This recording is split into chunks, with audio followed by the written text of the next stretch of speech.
we've been also seeing the market keeps making higher highs, right? So what is happening is that there's one good part of Fed raising the rates. All right. You all remember about 3 years ago, 4 years ago, when interest rates were at zero, right? And what were you getting on your savings account or your CD at the bank or your money market fund, right? What were you getting? 0.1%, 0.2% return, correct?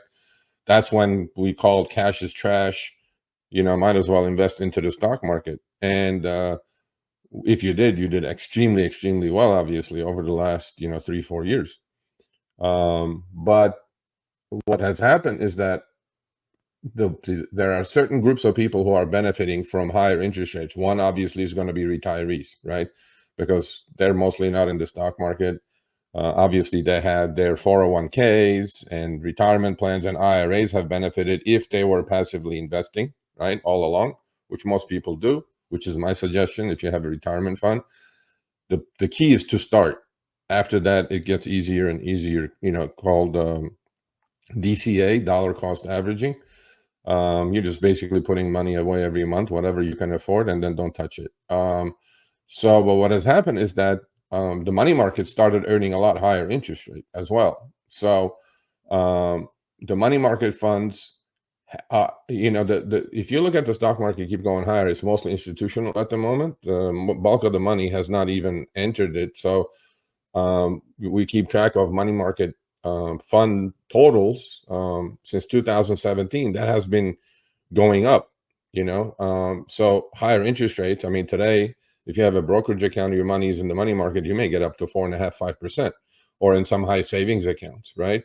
So your return is better. However, inflation, is eating certain part of it out, but still, you're getting a net positive return, as opposed to when the interest rates were at zero, you weren't getting it, you were at negative. So inflation was eating into your savings. 51.2 billion flowed into these money market funds in the week ending July 2nd, which is right there, with circled with a red. And since the Fed began hiking rates in March 2022, 1.6 trillion has flowed into money market funds. So where is this money coming from? Obviously, it could be from paychecks, it could be from other investments, or obviously people who had savings, are shifting the money into money market funds because the returns are, 4.5%, 5% now.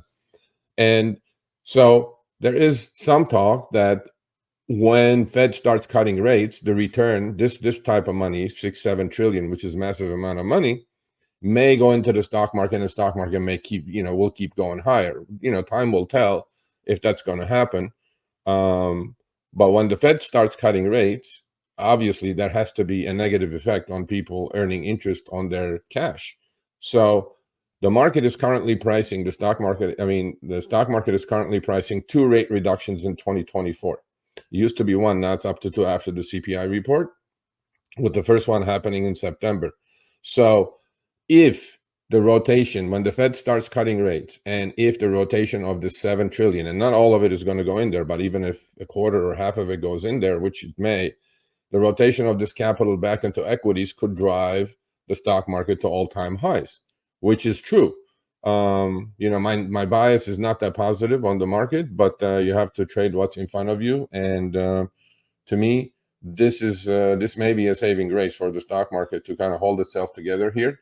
But then, time will tell again on this. But it's a good sign that there's so much cash sitting on the sideline for the market. So that's, even if the market pulls back a little bit, there's going to be support. People, are not going to earn 4 or 5% on their money market rates, and Fed starts cutting rates, automatically the rates on these money market funds are going to go lower, interest rates, and people have to create some sort of ROI, or return on investment, and they will take the money out of that, and then maybe put it in the market and may hold the market, or the pullbacks in the market won't be as severe as people are saying. People are saying crash and stuff like that. Time will tell how that's all going to work out. But as I always say, trade what's in front of you. Don't guess.